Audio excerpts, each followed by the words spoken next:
poverty, because, you know, these villagers are too scared to make any report. Then, aside poverty, I'm looking at how much of trust do we have for the police? Because, you know, a lot of times you tell yourself, should I make this report? What is going to happen to me eventually? Would someone just, you know, I want to remain anonymous. Yeah. But eventually you realize that someone is going to give you away and you get into trouble. So it's a whole lot. And I'm looking at the governor starting by combing the forest. Don't forget, the governors are known in name as the chief security officers of the state, but they don't control the army, Yinka. And so it begs the question of, is it difficult to deal with them? It's not difficult, but the government is finding it very difficult. I wonder how the president will be feeling at this moment. Why? Just a few days ago, the president told the world, not Nigerians alone, because this was not in a Nigerian newspaper. He told an international medium that Nigeria is safer now than it was in 2015. In all honesty, will the president be able to face his creator and say that Nigeria is safer now than he met it? No. Because, I mean, my heart bleeds every day. In fact, sometimes you don't even, if not because of it is in the line of duty, you don't even want to listen to radio again. You don't want to listen to news. You don't want to read. You hear the man on the street ask, which day person go hear good news? But interestingly, they say to the journalist, bad news is also good news. Yes, you know, so it grieves my heart. And say that Nigeria is safer now than how he met it. I mean, now this man and the kidnappers are completely heartless. Because if you know that you have killed this man, why did you call? Why not just keep quiet and not talk again about the ransom? But this thing goes on because the government has failed to take action. Look, as I've said it here several times, we come here every day, we sound like Gregor Stock in his group because we say the same thing all over again, and no action is ever taken. There's nobody out there among those who are supposed to take action. In fact, there are some things that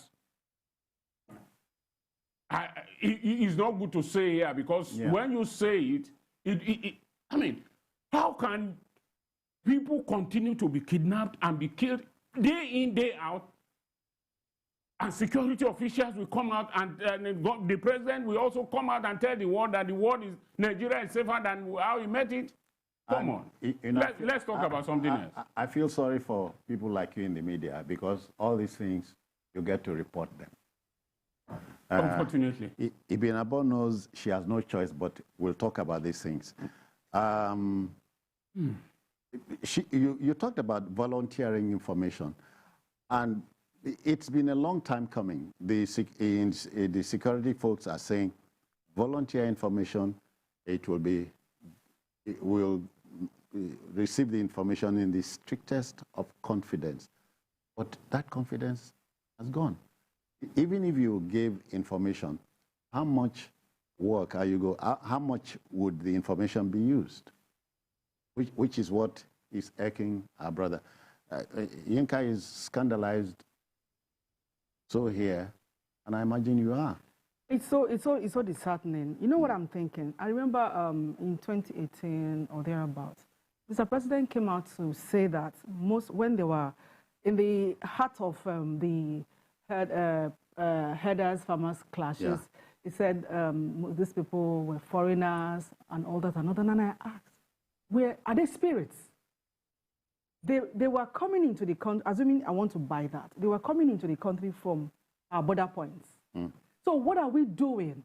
Because I spoke with a woman who is about 80-years old, and she told me that she lived up north, and she lived close to the border areas in a particular state. And she went back to that state about 3 years ago, and she couldn't really tell the difference between then and now. So that says that not much has been done concerning securing our borders. So I mean, what exactly, just like he said, what exactly have they done? Because this is so scary. You are going out, you just hope that you will go back home safely. That is how terrible insecurity has gotten to. What are they doing? Now, okay, look at, in this same Zamfara state, it was said that about 700,000 people were displaced. Amongst them, we have men, women, children. And, you know, even within the comfort of your home, you are finding it difficult to feed, let alone take care of your family. Now you are living in the IDP camps. Almost all parts of the north, and I dare say the country, because last week, Kebbi was in the news for the wrongest of reasons. The deputy governor barely escaped with his life, but over 19 members of his security folks were felled by these bandits and so on. So, you know, what I'm trying to, you know, the picture I'm painting here is, what are we doing? Because these children have been displaced. Their parents cannot take care of them. They go to the roads to fend for themselves. And, you know, children are very vulnerable and they are very impressionable. Yeah. So these bandits go scouting for these vulnerable children, recruit them back into their sect, and then they, you see, it keeps on like that, like a cycle. How do we break it? Inka, these times will continue to try men's souls. The security matter lies at the desk of Mr. President, his commander-in-chief. The box tops at this table. Yeah. You see, it was first Zamfara. It got to Kaduna State. And those two states are not free now. It's inching inward. What about Niger? It went to Niger, it went to Benue. Now, the southwest that was thought to be safe is being inched into now in Ondo State. He will be rightly worried. He's a southwestern Nigeria. Apart from that, look, the truth of the matter is that when you look at it, they are inching in from the northern flank. They've got almost all the part of the north. They've got into the middle belt by Benue State. Now, it provokes the question of, yes, what do they want? What do they want? Search me.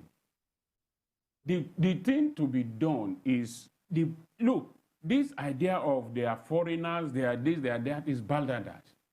In fact, that's the more reason why they should be curtailed. Yeah. Those of us who are old enough, in 1979, 83, 84, know about that. The same Major General Muhammadu Buhari was the GOC in Jos. What happened? He chased the Chadian rebels and the Nigerian whatever into their. He was told to come back. He didn't listen. If not because Shagari was overthrown on December 31st, he perhaps would have been court-martialed that he disobeyed the chief of the commander-in-chief. So what has happened between then and now? Why is it that we don't have the same thing? Is it not the same Nigerian military? Okay. They are even better equipped now, I suppose, than all right. Raises more questions than answers. Ibn Abo, we must go to our next story. Inka, I'm sorry about that. I will. Memory is very unkind to an old man. I'm not an old man. All right. Okay, let's go on. Unkind to people like me, because you know, Ibn Abo, when we say there was a country, I lived in that country. And you think we are talking about 100 years ago? Okay, let's go to Ibn Abo's River State. You know, the involvement of women in politics in our jurisdiction may not meet the internationally required level. It becomes cheering to have a political party rooting for a female governorship running mate. This is without prejudice to a number of states that have female deputy governors as I speak. In Rivers State, the African Democratic Congress, ADC, has nominated Nollywood actress Tonto Dike. Now, the pen name is Tontolet. She is the running mate to the governorship flag bearer, Tonte Brave. Did I get that right? Braille. Braille? Okay. She has promised a new lease of life for Rivers people. She has a plea, though. Don't let my miserable story stop you from believing in love. And she adds, the future is now. Inka, the story is a cheering one.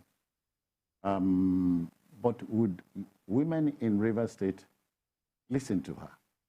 Yes, coming from where we are, I think is a very good one. Although that's a you might look at pretty it, woman. Yeah, you might look at it that even the party she's running on is not very popular there. But don't be deceived. Okay. If the young people are really serious and they are really, and the women, Serious the women about what? About a change, about trying one of their own. I think this might be an opportunity. But don't let us, they should not make a mistake, because there is always that belief that I don't want to throw away my vote, so let me vote the way I know everybody will vote. It's not good. That one is not good again. We saw that in Canada, the Trudeau guy, the young guy. Yeah. We saw that in France. So I think it might look like a comic relief, but for me, I think it is a very good thing that for a change. Let us see how it goes. Because in other parties now, in Nigeria now, I think we have I'm not sure we have up to 3 or 4 deputy governors that are women. Kaduna, I remember that one clearly. Yeah, but the others aren't. So there aren't too many. They aren't. So it is a very good thing, although it might be a far shot in the dark, because ADC, what mileage would ADC have? But again, Yinka, remember that in Adamawa, a woman won the gubernatorial ticket for the APC. So that's another plus. That's another plus, but as they always say, although women don't like you saying that women are the... There's a woman here. That's what I'm... Women are the worst enemies of women, so I don't know whether... Ibn Abo, is she right to the extent that in our politics, if a woman stands for election, the women folk would not gravitate towards her? It is a mindset that is beginning to shift. Because if you look at it... stereotypes like Yinka had been keeping them away. I think it is gradually shifting, and it's shifting towards, women supporting women. It will take a while. It's not magic. It won't happen overnight, but I think we are inching towards that. Having said that, it's interesting that Tonto Dike is a running mate to Tonte Braille in ADC party. But what I'm looking at is, you see, in politics, and in every other thing that we do, when you want to assume a position of authority, it is believed that you must have your antecedents. What are the things that she's bringing to the table? By the time the windows of campaign opens, what will she be telling the people? I know that she's an actress. She's a fantastic actress. She has had her own ups and downs and here and there. Yeah. But in terms of leadership, maybe when she comes out proper, maybe she would probably acquaint us with a lot of things. But leadership here is not just about politics. At Nollywood, she's a leader. It is where we see things, the way we view things in Nigeria. Yeah. Because when you come up, they will say, who is that person? And what have you done? Even in the River State, what have you done? These questions will come up, and I hope she's prepared. For me, I think I would embrace it. It's a very fantastic development. I mean, people could give it a shot. It's not strange. After all, Adamawa, we are looking forward to a woman becoming governor next year in Adamawa. Elected. Yes, for the first time. It will be, it will be, it will be, it will be great. Inka, you know, the late Baroness Thatcher, you know, the Iron Lady said, if you want anything said, ask a man. But if you want anything done, ask a woman. So I can't wait for the first governor, woman, deputy governor, woman. So let's stop, let's not talk about stereotyping. But women, is it about women not exerting themselves, or our men don't like their women to go out? I think in our own climb, it is more about men dismissing women. Yeah. You see that even in offices. When a man has a woman as a boss, if anything happens, maybe behind her back, you say, I have a woman like her at home. You know, that kind of a thing. So we don't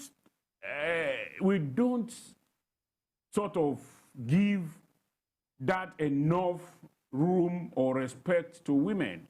But it's changing though, but it will take time before it changes. Because many people don't still think that men have all the power and all the wherewithal. I remember when I was in primary school, secondary school, and part of my even university, when you in class, you find out that women were trouncing men. So where are these women today? Yeah. So sometimes we even some of those women, when they trans men, people dismiss it and say, it's because she's a woman. Maybe the lecturer likes her, or something like that. God help her if the lecturer of that course is also a woman. They say it's because she's a woman. So there is that mindset, which is very, very wrong. But we see women that are great and good. Why don't we give them chance? In politics, it is worse because politicians are night men. They don't meet in the day. They meet in the night. And no man will want his wife to be out of the home in the night. But women can allow the men to be out of their home by night. You see where the problem lies? Listen, Ibinabo is our colleague, but she's a Mrs. She's married. Yes. Do you feel that way? You share the sentiment with him? Yes. You know, of course. That the men would want to keep you away from the click lights and the hassles of politicking. Most of the men, but we are beginning to have a shift in that direction as well, because, I mean, you know, we live in a patriarchal society where men have been holding sway forever.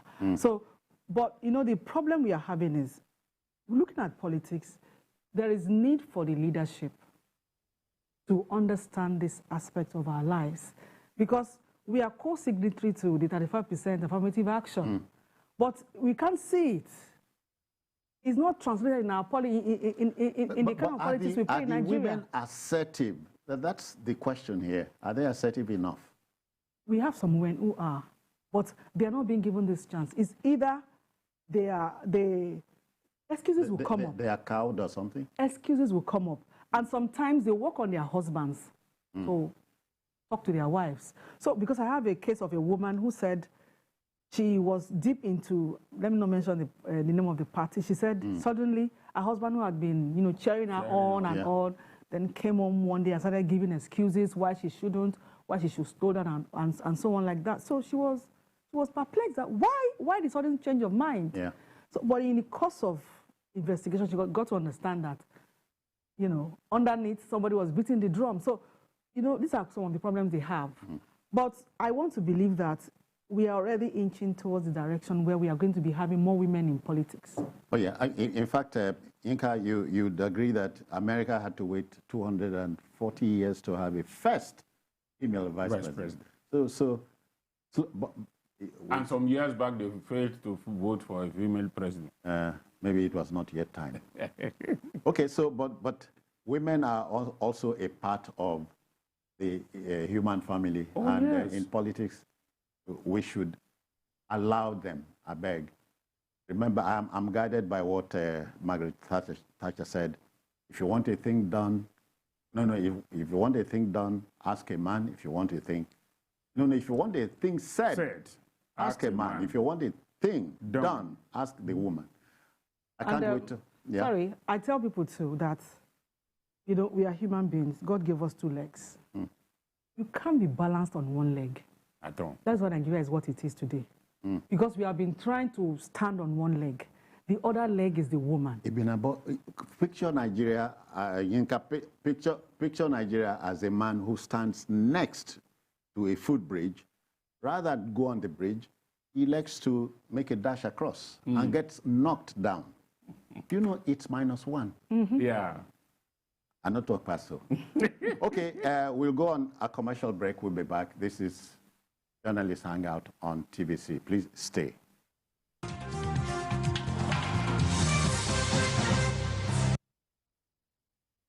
Oga, now you be the landlord. Yes, Nami.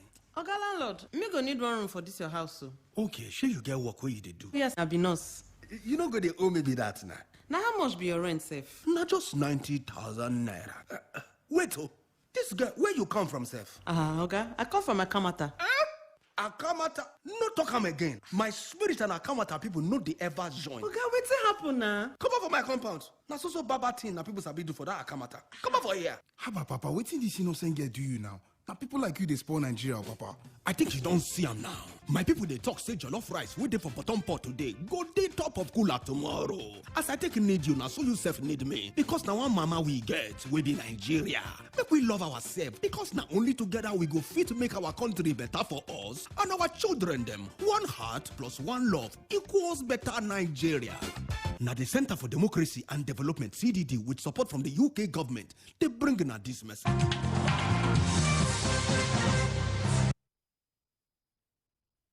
All right, folks, let's go to our next story. According to experts, the first lesson of economics is scarcity. And there's never enough of anything to satisfy all those who want those things. The first lesson of politics, on the other hand, is to disregard the first lesson of economics. A scarcity of premium motor spirit, PMS, that's petrol, is a call. A scarcity of petrol in our country is a call to chaos, if you ask me. The Independent Petroleum Marketers Association of Nigeria, IPMAN, warned members of its body not to dispense the commodity above the approved pump price of 165 naira per litre.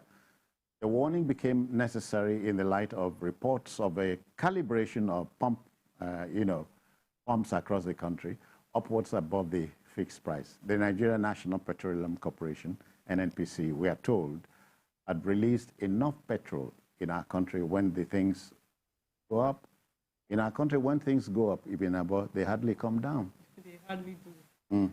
They hardly do. Looking at this story, there's a lot of incongruity in the activities of the marketers. And I just hope that IPMAN would hold its own and continue to harp on what it stands for. No, sorry, but it started by saying it is not a strike, but they can't come to terms with the price 165 naira. I mean, it's unfair. Remember last year, the Minister for National Planning came out to say they were going to remove fuel subsidy. And should they remove it, pump price will cost about 320 naira or thereabouts. So you see, we have been having this issue, it's been recurring over and over. People don't really even believe that there is anything like subsidy. Some people don't believe. Because you see, when there is lack of transparency... Except that those who believe think it is going into some pockets. Yeah. So there is lack of transparency and accountability. Now, what is the quantity that we consume actually? Because we still have issues with those who are exporting this fuel illegally. Yeah. So who is checking what is going on? DPR is their responsibility. But some persons will say that, okay, there are some filling stations in some places, maybe they cannot access those places. I don't believe that. Because PHCN, if you like, live in a village, they will locate you and give you the electricity bill. So if PACN can do that, why can't they check? Because we need to know exactly what we consume so that we can understand what is going on with those who are smuggling it. I thought they said something about 400,000 barrels a day. Are we sure? Is that confirmed? Because if you ask me now, who I go ask? We're not sure. We're not sure. Yeah. We're not sure, really. So here we are. You know, we're going around in circles. I'm confused now. Ipman says they should not sell above 165. Yeah. Which was the organization that announced that they should sell at 180 some few days back. It's not the same Ipman. So what is happening? You see, they are saying now that they from the depot, they get it at 162. Yeah. That's minus the handling charges and so on, yeah. And then all the area boys who will lay them on the road and security agents who ask for things, understandably. Now, the federal government is saying that they should not. And when they were going to start, they made it clear that it is not that there is no petroleum in at the depot, yeah. But because of the problem they go through to lift it, that is why they want to increase, they want an increment. The diesel, which is the most important thing that they use, because most of these tankers, trailers and so on, they don't use petrol, yeah. They use diesel. That diesel is inching towards 1,000 naira. Therefore, per liter. So if they are going to be paying that to lift it, why should the price of the commodity not go up? And I remember that the president just last week or early this week had said that, okay, we have increased that money for you so that you won't increase the price. So what exactly is happening now? Increasing that money for them comes by way of subsidy. Exactly. Okay. That, okay, if you said that the price of diesel has increased, okay, we are now increasing how much we used to allocate to you so that you won't have cause exactly to jack up. So the question now is, what exactly is happening?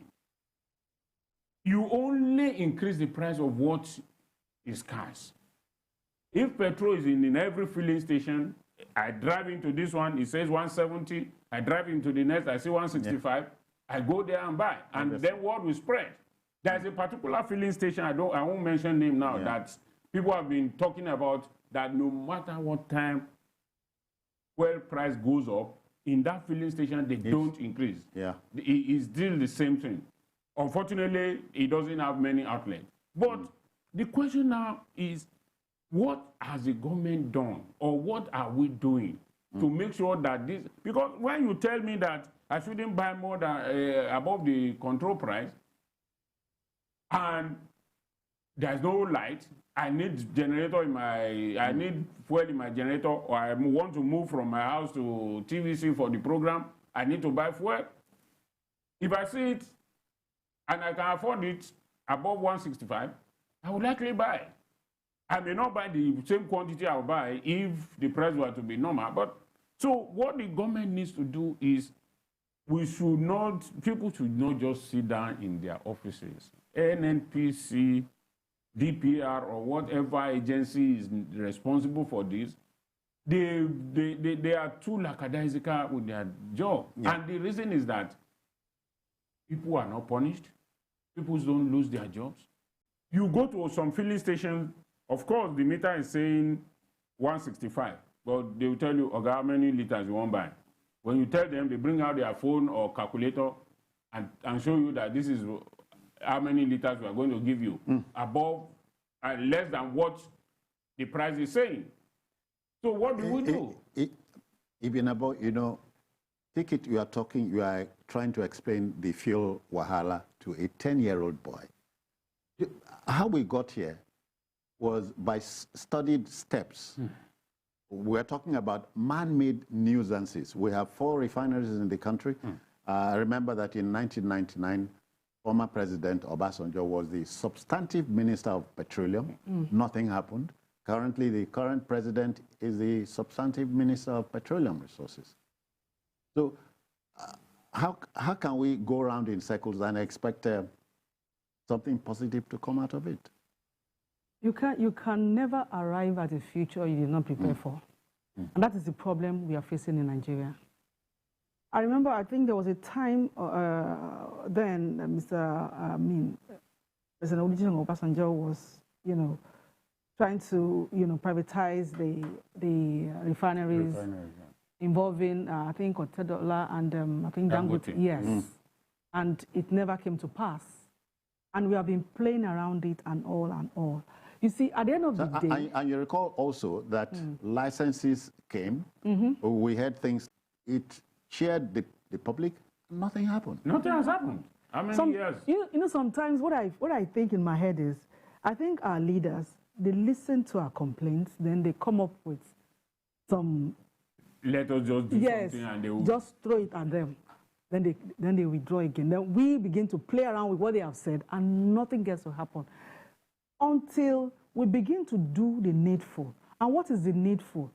You come in, now politicians are going about subtly campaigning, all of these things.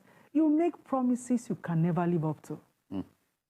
If you look at the problems we have in Nigeria, it is humongous, but it is very easy to solve if you are intentional and you are very deliberate about it. It takes the political will to settle some issues. But I hear political will, you don't import that. No, it's locally. It's locally made. Oh, really? Okay, so, I thought we imported the political will. No, honestly, every problem we have in Nigeria, they are all man-made. They are all man-made. Bad governance. Yeah. Poor governance.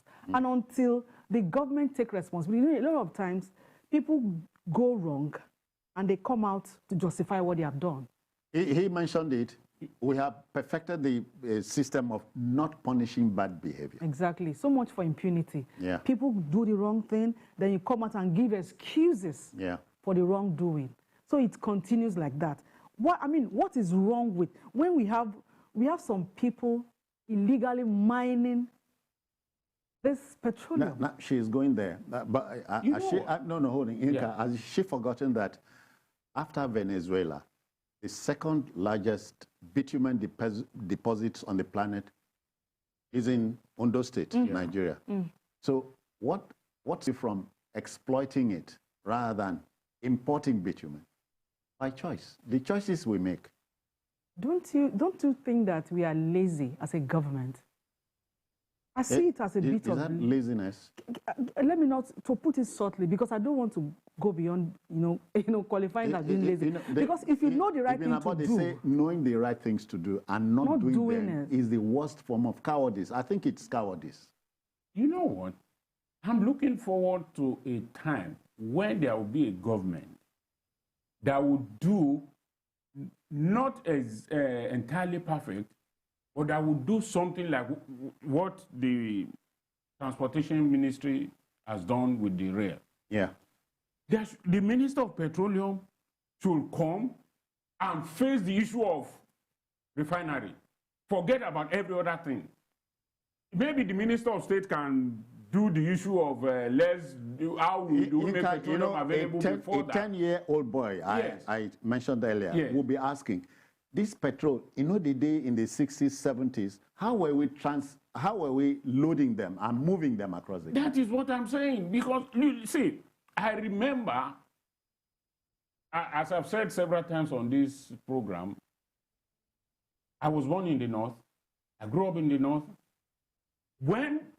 I schooled in Kwara. When we were coming to school, we come by train. We get to some particular stations, the train will stop, and the goods train carrying fuel will pass. What has happened to that? Yeah. They are just built like they are just like these tankers that we see. And what has happened to that? I hope we are not losing you here. Why must we ferry petrol from Lagos to Sokoto to Karanamoda and the rest of it? Why? That's why our roads are so bad. And that is the reason why when accident happen, you see dead bodies all over, because this petrol tanker In fact, most of them should be off the road completely. The other day in Delta, I think the other week. Yes, I saw. The boy did a brave thing. A brave thing, yeah. Otherwise, there would have been. Initially, I even thought it was a film. Until later, they mentioned his name and they said he drove it away from where a large population to save lives. Yeah. So, I mean, avoidably, these things are avoidable. Very, very avoidable. So why is it that, what has happened to all those things? Why? The rail tracks that the colonial master constructed are what we are trying to improve 1912. No new one has been, well, the one that they are doing now, some of them are new and all that, but see, there's no way we have to reinvent the wheel. The wheel will always be round. It can't be square. But you can polish the wheel. Exactly. But here, we go forward, we come back, we do. Why is it? In 1993, 92, 93, I remember the debate between Abiola, the late Abiola and the late Tofa about petroleum subsidy. Yeah. It's still the same debate we are holding. How many years after? Oh yeah, 29.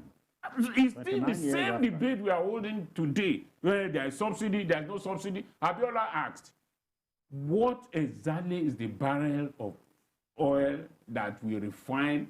How much does it cost? Nobody, up till today, the Minister of Petroleum, the Minister of State for Petroleum, the NNPC, the GMD or whatever, cannot tell us. Everything is shrouded. Everything is shrouded in ministry. In ministry, yeah. Make it be ministry, sir.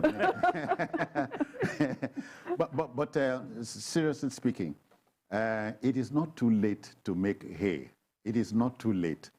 I remember the initial problem the current government had in 2015, Yinka, you remember. That design, that rail from Calabar to Lagos will transverse 11 states. It was shut down. You remember? Yes. Yeah. There was a lot of politicking around it, and today... Nothing is being done. Nothing is being done. So whatever is happening to us and with us are man-made and by choice. By choice. Unfortunately. By choice, and we are capable. That is the problem. We are capable. We have... See, I was discussing with someone. I said, look, you can put someone who is not so well-educated at the helm of affairs. Yeah. But if this person surrounds himself with the right people, things will deliver. That's why they say a lion leading a group of wolves. The wolves will behave like a lion. Exactly. Not the other way around. So, yeah, we have talked about leadership. Yinka, this country... Those are the things that worries us, that we put too much faith in things that don't matter, or that we should work for. Because the Bible itself says that prayer without faith availeth nothing. I dare say the Quran also says that. I mean, so why will you continue to pray when you know, okay, you know that a driver is drunk, but because you must make that journey, you say you put him in prayer and you continue with the journey. You end up in the bush. All right. Even about me, I will not forget that at one time, Nigeria, this same Nigeria, was the leading country that produced all the palm oil needs of the whole planet. Yes. Today we're importing palm oil. Malaysia you are importing oil from Malaysia by they choice. They came here to take the specimen, and now... you introduced religion. Let's go. If Jesus the Christ said, I think in Matthew, they go take from those who no get and give those who get. And that is what is happening. I not talk past that. Okay, let's go to our next story. You know, any hope of meeting ground between the federal government and striking university teachers soon vanished when the Academic Staff Union of Universities, ASU, dismissed any claim of an invitation to a meeting by government. We recall that Labor and Employment Minister Chris Ngige had announced with glee that he had scheduled a meeting with the union and that the university strike would be called off very soon. The minister was quick to distance the federal government from a different payment platform for the striking unions. ASU Chairman Professor Emmanuel Shodeke has advised the minister to excuse himself on the ongoing negotiation because, in his own words, Ngige has worsened the situation. We are very far from home, Ibn Abo. We are very far from home. And the people I feel so much for are the students. Because some days ago, a young lady was brought to a shop. A lady who would have graduated was brought to a shop because, I mean, no money. So she was looking for a job whereby she would be a sales girl and as well live with the owner of the shop. This is a lady who would have graduated and probably do something with herself. So you see, this length of time that they have gone on this strike is becoming so worrisome. Now Nigerian students are holding back. Aren't we worried that when you push a man to the wall, he fights back? How can we handle Nigerian students once they want to fight back? Because we're not thinking in that direction. Nobody's thinking about it. Now, for so long, students have been at home. Some of these students, their parents actually went borrowing to pay their fees, their school fees. Some of them on campus, they had little things they were doing to make ends meet. They don't have all of this. So they would definitely, I mean, like water will find its level. These students would look for whatever means to survive. So what are we creating as a government? What are we doing to these students? Because we are saying as a government. What about the students? They are the ones suffering for all of these inexplicable reasons for this, I mean, the condition of this issue. What is government doing? When before now, when every now and then they will go in, have a meeting, come out, it doesn't make any sense. Again, Ibn Abo, the idea is not to spite your generation. I senior you, Yinka senior you. What do I mean? Time was in this country, Ibn Abo, when foreign students studied here. We have foreign lecturers. The foreign lecturers were here in the 60s. You know, I remember the American Peace Corps were here. Yeah, you remember. And Ibn Abo, the University Teaching Hospital Ibadan was a reference center for the Commonwealth. People used to come here. Today, From UAE. So Inka, today, you cannot talk about university system and begin to think about people in government. A great many of them were trained by public universities here in this country. You know, on this call, I stand on the same pedestal with the ASU chairman. I think the Minister of Labor should be excused from this. The Minister of Labor, rather than... From the arrangement, from the negotiation. Negotiation. Is it compulsory that the Minister of Labor must be the one to chair it? I don't think so. It's a labor matter, well, and it's at the same time an education matter. But in this call, one of the parties, interested parties, ASU has said they don't want him there. And I agree with them. I've said that before. The very day he announced that they have a meeting with them. On Wednesday. And immediately I was seeing it, I said, this man doesn't look repentant. It gave me hope. No, he didn't give me any, because the way he was talking down on them. You don't talk to university lecturers as if you are talking to some university students. The other time, he was so rude to them. He said he has his children too in school and all that. I mean, look. In which school? Which of them? Well, he should tell us. Okay. As far as I'm concerned, I think Dr. Ngige should stand down and they should have someone else to mediate. Because I don't know why the president or the Minister of Education or whoever's purview it is. In fact, by now, what I expected is that if we have a country where people really, really take education seriously, even if you have no child in that university, in the university system in Nigeria, you are sending your own children abroad to go and read. those children, whether they return a friendly environment, exactly, whether they return fully to stay here or they return to spend holiday and go back, one day they will come back, and the children you fail to train here will trouble your own children. That is why I think these people don't think, because if you've closed the university now for 4 or 5 months and nothing is happening, nobody's saying anything. The president doesn't see it as an emergency.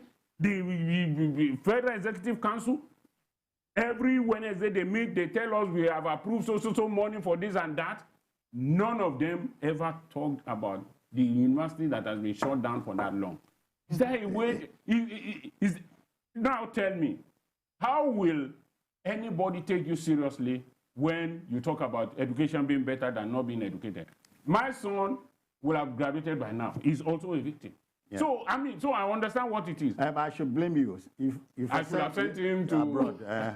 I'm not a politician. Doing the right thing and being selfless is intrinsic. If you don't have it, you don't have it. It has its rewards. You don't have it. No, but they are making one look stupid and somehow in this place now. Okay, Yinka, Ibinabo, have you read The Animal Farm? Yes. Sometimes you think we are living in Orwellian times. Exactly. In fact, it's even worse than Orwellian times. It's worse. And George Orwell said, a people who stomachs this kind of thing must not be looked at as victims, but as collaborators. Exactly. We are a part of the problem. We are. But then let's not forget that, like I said, it's intrinsic when you have, for you to be selfless, for you to have values, more so value for education in a nation, it has to come from within. If you don't have it, you don't have it. And I don't think the people who are supposed to be responsible for this issue lingering, they don't have it. Because I remember there was a particular time the student had to have a meeting with the Minister for Education, Adamo. What did they say that got on his nerves so badly that he had to walk out on them? Again, in a serious country, that minister will have lost his job. We agree that we are living in Orwellian times. Yeah. George Orwell's book, 1984, talked about a dystopian state, but we have not gotten there. Are you sure? I'm not a pessimist like you. Okay. Okay, that will just about do it for today. We want to thank you very kindly. It will be all, but Jide, each time Jide is out of town, I'm happy because he goes to bring money. So Jide is unavoidably out of circulation today. He should be back from Sunday. Okay then, if you missed any part of this program, join us at 11. And of course, on Sunday, we have the 2-hour package from 1:30 to 3:30. We're also on YouTube at youtube.com/TVC News Nigeria. I'm Citizen Jones Hussein. Bye-bye now, and bless you.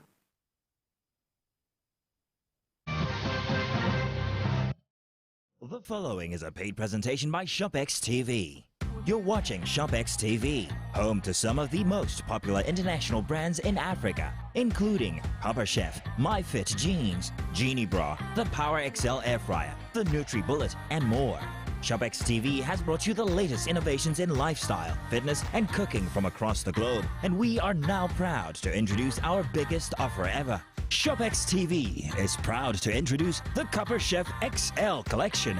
Each pan in the Copper Chef XL collection features Copper Chef's innovative stainless steel induction plate that heats food quickly and evenly with no hot spots, making it perfect for any surface, electric, gas, ceramic, and induction. And because you are cooking with ceramic non-stick, you don't have to add all that extra fat and butter. Our Copper Chef pans are also heat-proof, up to 850 degrees. In